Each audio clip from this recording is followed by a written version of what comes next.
ATV news मध्ये आपले स्वागत आहे। आपण पाहत आहात आदिवासी न्यूज वार्ता मध्ये परिसरातील प्रेक्षणीय स्थळे, क्रीडा, शैक्षणिक, राजकीय व इतरही घडामोडी।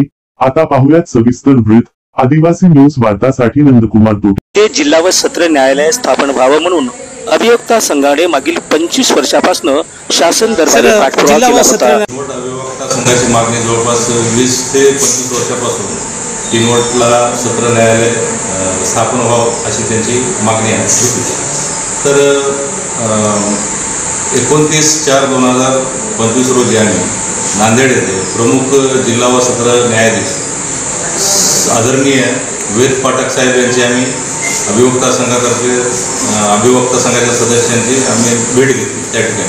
तर त्यांच्याशी सकारात्मक चर्चा झालेली आहे सदर विषयावर आणि त्यांच्याशी चर्चा केल्यानंतर असं लक्षात आलं की ते सदर स्थापनेबाबत सकारात्मक असून लवकरात लवकर त्यांनी किनवट येथे सत्र न्यायालयाची स्थापना होण्यासाठी प्रयत्नशील आहेत म्हणून असं त्यांनी सांगितलेलं आहे। आणि यानंतर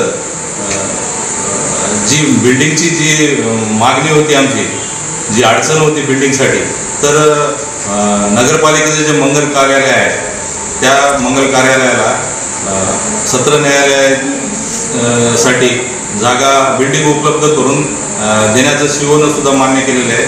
आणि त्या बाबतीत जेवढ्या लवकर होईल सत्र न्यायालय किनवटला तेवढे अभियोक्ता संघ देखील प्रयत्न करणार आहे आणि PDJ साहेब यांनी सुद्धा प्रयत्न करणार आहे। तेव्हा आपल्या किनवट येथे लवकरच सत्र न्यायालय स्थापन होईल। मुळात आपल्याला सत्र न्यायालय मंजूर झालेलं आहे, परंतु बिल्डिंग अभावी ते रखडलेलं आहे। बिल्डिंगची उपलब्धता नगरपालिकेने करून दिलेली आहे, परंतु त्यामध्ये कोर्टाला व्यवस्थित बसण्याजोगं जे इन्फ्रास्ट्रक्चर लागते त्याची व्यवस्था करण्यासाठीची सोय करावी यासाठी आम्ही नांदेड येथील जिल्हा व सत्र न्यायालय यांना भेट दिली, त्यांना सविस्तर चर्चा केली, सांगितलं ह्या सगळ्या अडचणी। त्यांनी सांगितलं की आमची तसं तुम्हाला मंजुरी आहे, जेवढ्या लवकर होईल त्यावेळेस करावं।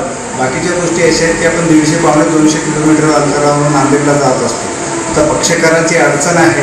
वकील एका ठिकाणी असतात, पण पक्षकारांना 150-200 किलोमीटर अंतरावर नांदेडला जायचं म्हणजे अतिशय कठीण परिश्रम आहे। त्याला कठीण परिस्थितीमध्ये त्याला जावं लागते, कारण पिंपळ शेंड्याच्या माणसाला जर नांदेडला जायचं असेल तर त्यांना सकाळी पहाटे 4 वाजता उठावं लागेल किंवा 1 दिवस अगोदरच जावं लागेल।